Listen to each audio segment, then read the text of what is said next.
Howdy, howdy, howdy. I am glad to have you here. That's a obscure Toy Story reference. There's a shark that has the hat that goes, howdy, howdy, howdy, I'm Woody. Anyway.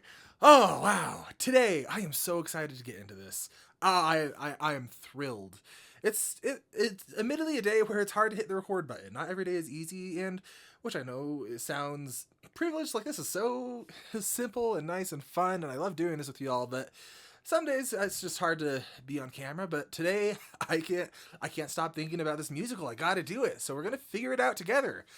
Last we left off, Eurylochus, Eurydice, and Odysseus. No, dang it. Wait, Eurydice. Last we left off, I can't get the names, but they met each other, they fell in love. Maybe got married or just talked about it, I'm not sure. And it's real sweet, and that makes me think that something's going to happen. Oh, before I get into it too much, my name is Jacob Penrod. I'm a fantasy author with a book coming out later this year. Picture Guardians of the Galaxy meets Seven Samurai meets Attack on Titan. Put those all together, put it on a big floating island in the sky, and bada bing, bada boom, you got my book. But this isn't about me. This is about talking about the storytelling in Hadestown, or Hadestown, if you want to be fancy. Let's go. This is by Murky Musito. Living It Up on top. On the road to hell, there was a lot of waiting. So, Road to Hell, there was a lot of waiting. Not sure what to do with that quite yet. Everybody waiting on a train. Waiting on the lady with the... Waiting on the train to bring that lady. What lady? With the suitcase back again. Oh, the suitcase is the suitcase is summer, right? It's Persephone. She's never early, always late.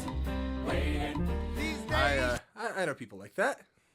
she never stays for long. The good things come to those who wait. Okay. Here she comes. Well, it's like he said, I'm an Ooh. outdoor girl. And you're late again. Right. So, Outdoor Girl, is she representing seasons and they're late because they haven't been having the seasons they need to? The king of the She underworld. forgot a little thing called spring. Are you wondering where I've been? Yeah. Where you been? I'm wondering. Been to hell and back again. But like my mama always said, Aye. brother, when you're down, you're down. So, this is the one that we just got the legend about, who spends half her time in hell. For some reason, I thought she was dead. I'm glad she's not. Doing well for herself, I guess. Okay. So we're getting an explanation for what's been going wrong with the seasons. I think this is character and theming, but also this is like the greater plot being pushed forward. When you're down, you're down. When you're up, you're up. Oh, wait. When you're down, you're down. When you're up. That's a subtle callback to Any Way the Wind Blows, where she talks, wind goes up. Ooh. Talking about how like things are subject to disorder in some ways. I'm not positive what to do with that. 6 feet underground, you're living it up on top. Let's not talk about hard times. Pour the wine, it's summertime. Right now we're living it. So she doesn't even want to talk about the hard times. Her answer to it is just don't worry about it. Turn it off. Like a light switch, just go click. It's my nice Persephone trick. Okay. Interesting, because we have Eurydice, who is very set on backing up sentiments with action to prove that you're not just saying things. And we have Orpheus, who wants to demonstrate goodness in the world. But then we have Persephone, who in Epic 1 was kind of portrayed as a mirror of Orpheus. And her solution is not to talk about it. Does she represent like this lighter side of him that doesn't engage with the world? Times. Pour the wine, it's summertime. Right now we're living it. How are we living it? Living it up. Oh, brother, right here we're living it. Where are we living it? Living it up on top. Who makes the summer sunshine bright? That's right, Persephone. Okay, so it is Persephone. Who makes the fruit of the vine get ripe? Persephone. That's me. Who makes the flowers bloom So this is interesting because we're seeing all of these things that on the surface sound good, but we know that there's this deep sense of lacking where the characters, they're in hard times, they're going through extremes, they're not feeling these. And so it's easy with the upbeat nature and happy lyrics to be like, heck yeah, Persephone. But something's up here. I almost feel like this upbeat nature is a mask, like a performance. Who's doing the best she can? Persephone, that's who. Who's doing the best she can? Persephone, that's who. Oh, that's a telling lyric, actually. That's a little insight into her psyche, where who's doing the best she can. Like, that's almost an excuse saying, hey, yeah, like, things aren't going great in terms of the whole seasons thing, but I'm doing what I can, because right now my whole life's kind of been turned upside down. Who's doing the best she can? Persephone, that's who. Now some may say the weather ain't the way it used to be. Yeah, okay. Let me tell you something that my mama said to me. So this is directly addressing the core concerns of our other two main characters. You take what you can get, and you make the most of it. So right now we're living it. I don't buy it. I don't buy her upbeat presentation here at all. I think she is deeply hurting. I don't know why. I don't know why I think that, and I don't know why she's hurting. Just maybe like little things here and there where she's like, I'm doing what I can. Let's make the most of it. Guys, get this pressure off of me because there's a whole lot on me right now. That's what I'm picking up, at least. I'm not super confident in it, but just a little inkling of an idea. Living it up. My brother right here, we're living it. Living it up on top. It was summertime on the road to hell. Okay. There was a girl who had always run away. Eurydice. You might say that it was in spite of herself that this young girl decided to stay. No, it wasn't in spite of herself. Or I mean, it was, but it's because Orpheus showed her that there's people who are willing to back up love and security with words. He represents this positive character arc that it's too early in the story for her to stick with. It's too early for that to happen. They're toying with my emotions, and damn it, it's working. Ah, Hermes, what are you doing to my heart, buddy? Stay. There was a poor boy with a lyre. Who says times are hard? The flowers bloomed, the fruit got ripe, and the brother for a moment there. Anybody want a drink? The world came back to life. But, okay, so it's... Yes, this is an improvement over the cold. It's coming back to life. But, like... That's not a solution to the problem. So, how do I talk about this? Here's kind of a personal analogy. So, I deal with bipolar disorder, where my moods are either extreme, bipolar 1. And so, either I'm hypomanic or manic, and it's like summer. Everything's on fire, everything is fantastic. Or it's winter, and everything is depressed and cold. And I go through seasons of both. But even the good times can be destabilizing because they're so good and you know they're not going to last, that you don't get any of that middle ground. You don't get any of that you don't see the good days because everything is so extreme, and that's what Eurydice is needing. And so I don't think that this is actually going to help her feel much better.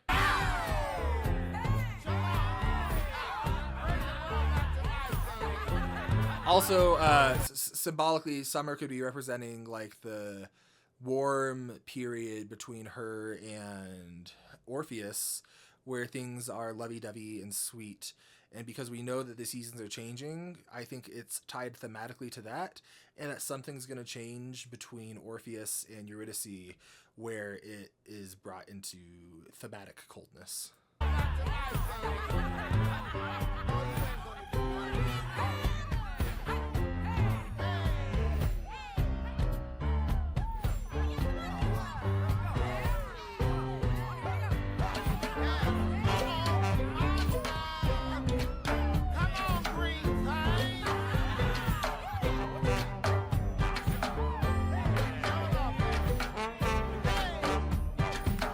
So this is a long instrumental break, and I was tempted to leave a note to my editor, my wonderful, beautiful, amazing wife who I love, to skip forward through this, but I actually think that might be important. I'm not sure how much of the animatic is canon, but musically, this is showing people reveling in the warmth in the summer, and I think it's building. I think this is building up to a tonal shift, where things are going to be sad or shitty and sad.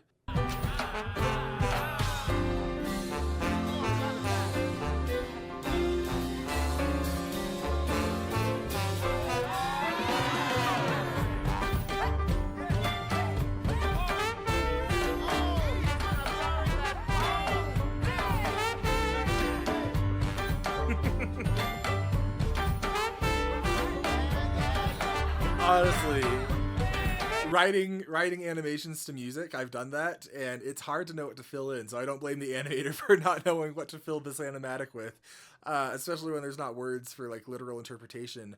But thematically, I do think that this music break's important. It's showing how summer raises everyone up, but to Eurydice, everyone is impermanent, except potentially Orpheus. That's what she's trying to prove to herself.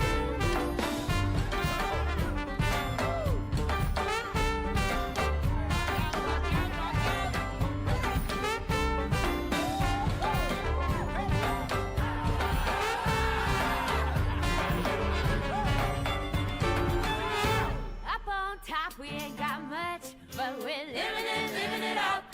Just enough to fill So that's an interesting. Up on top, we ain't got much, but we're living it up. That's a contrast to hell, where she's coming from, where people are not living it up. And it makes me wonder, if they don't have much on top, do they not have much in hell, or is it surprisingly chill? Don't know.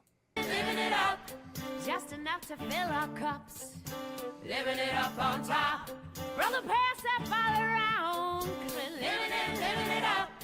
Let the poet bless this. So crowd. there's almost like a hedonistic search for any kind of happiness or joy or break from Persephone here, where it almost feels like this desperation for lightheartedness. Like this is just such an aggressive tonal shift in the music even. Yeah, things have been sweet, but hey, now it's time to party. Almost like this refusal to slow down, because if she slows down, she realizes everything that she's carrying. Let the poet bless this round. All right, let's see it. To the patroness! To the patroness! Persephone! Here, here. Who has finally returned to us with wine enough to share, asking nothing in return, except that we should live and learn to live as brothers in this life. There we go. And to trust she will provide. All right. And if no one takes too much, there will always be enough. So someone's gonna take too much. I don't know who, but he has like this wide-eyed view of Persephone, who I just don't fully trust. I don't necessarily think she's dishonest, but I do think she's putting up a mask. She will always fill our cups. I will. And we will always raise him up to the world we dream about. What did she see there? And the one we live in now. Why didn't she like that? 'Cause right now we're living it. Living it up. Brother, right here we're living it. See, Listen and here on to Orpheus, life itself is Eurydice right now. And look at her smile on the animatic. That's so sweet. Because, like, that's what she needs. She just needs someone to know that she needs someone to treat her like she's worthwhile. She needs to matter. She needs to be someone's everything. Like, she doesn't need that. Like, someone can be self-sufficient even if they're hurt. But it really helps. tell you how we're living it up on top. Up on top. Living it up and we ain't gonna stop. Living it. How are we living? Living it. So bright and nice. Nice. Nothing's gonna change. Tonal shift, I think. This is Kingdom Hearts fan 3211. Oh, it's just the music. Orpheus was a poor boy. Okay. Why does it keep repeating that? That's significant. Orpheus was a poor boy. Poor, I think it's setting up What is it setting up?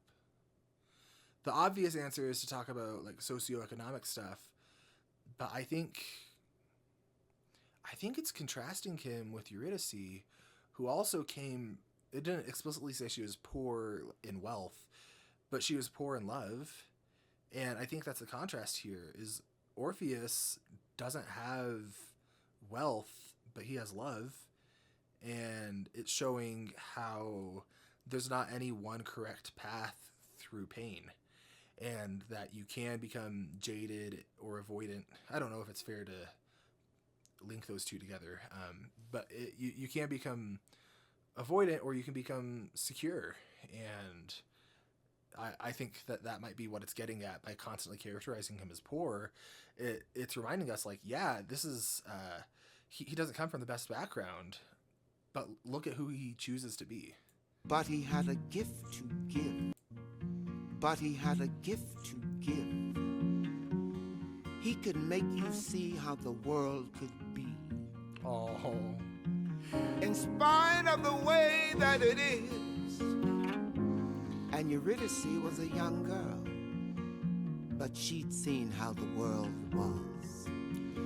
oh, and they neither is correct, I don't think. Where Orpheus sees what it could be to the level that he's not seeing what it is. And my guess is that's going to be his character arc through this story. I think this is stating the theme where he's going to have to realize some things are shitty. And there's not much you can do about that other than control what's in you and choose love despite that. And I think she's going to see not like, yeah, things are shitty, but sometimes there's little sparkles in your shit. When she fell in spite of herself, in love with Orpheus. I was alone so long, I didn't even know that I was lonely. Yeah, because when you're avoidant like that, when you've experienced so much pain, you don't realize necessarily that you're lonely in those words. You think you're being smart, and honestly, in some ways, you are.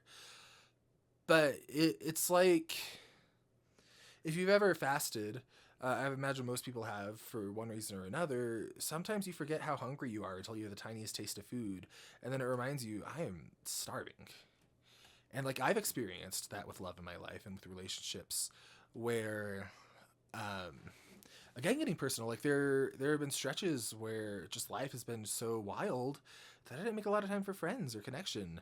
And then I find friends that I really connect with and who really lift me up. And I'm like, oh, this is what I've been missing in my life. And this is just already capturing that so beautifully. Out in the cold so long, I didn't even know that I was cold. Yeah, exactly what I'm saying. She's numb. Turn my collar to the wind. Turn my collar to the wind. Winds have represented change so far and changing life. And this is by Isabella, by the way. So, yeah, turn collar to the wind. It's things are changing, but you're putting up armor so that you don't feel it. You don't feel the bite of the cold. You're still changed by it, but it doesn't hurt as much because you've put up these barriers. This is how it's always been. All I've ever known is how to hold my own.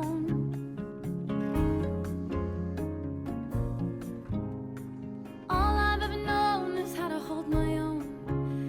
But now I wanna hold you too.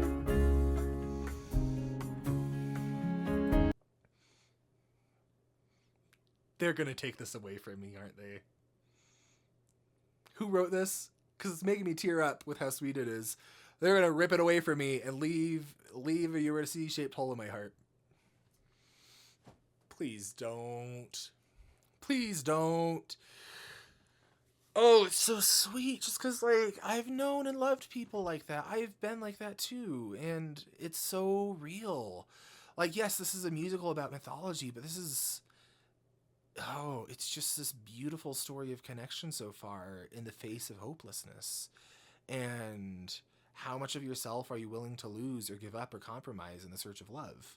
That's what I'm getting so far, and it's so beautiful.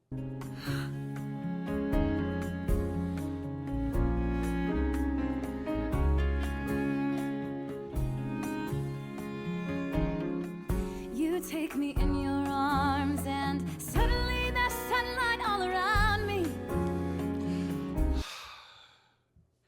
Because she comes from the cold and the sunlight hasn't been constant. She hasn't had a constant source of it. But then when he takes her in his arms, she feels the sunlight. She feels the consistency. That's what he's representing to her, and that's what he's giving her. And I'm imagining this is a well-written story, which means we're going to rip that away. All around me, everything bright and warm and shining like it never did before. And for a moment I forget just how dark and cold it gets. Oh, so this is it's so sweet. It's so cute. So this isn't just her falling in love. This is her narrative that she's been carrying around her entire life of you can't trust people because people hurt you. You can't get comfortable because things change. He's rewriting it. He's rewriting it through constant love and unconditional love, where he just sees the beauty that is her and loves it, and slowly changing it. All I've ever known is how to hold my own.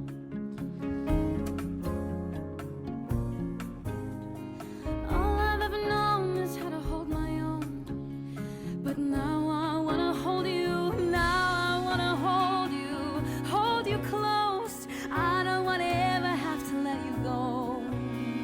Now I wanna But you're gonna have to let him go because the story is gonna make me cry. I know it is. You don't give me something this sweet so early in the story and expect me to fall for it. I'm falling though. I'm falling hard. I am falling in love with this couple, and they are going to be ripped away from me, and I know they are, and I'm so paranoid, but it's so sweet, and I can't help myself but fall for their mind tricks. you go. Now I wanna hold you tight. I don't wanna go back to the lonely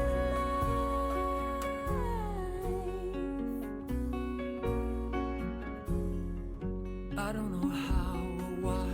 So this is, and it's going to be his side. How or why? Or who am I that I should get to hold you? But when I saw you all alone against the sky, it's like I'd known you all along. Oh, and it's just, it's just that feeling. Like sometimes you just love someone and you can't explain it. You can't explain it. You just see them, and it's that feeling where I adore this person for everything that they are. And it's not seeking anything, and also you just love them. And that kind of love is just so beautiful against someone who's never felt like they're worthy of love without condition.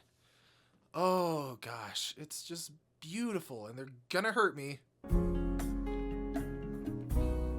I knew you before we met, Oh.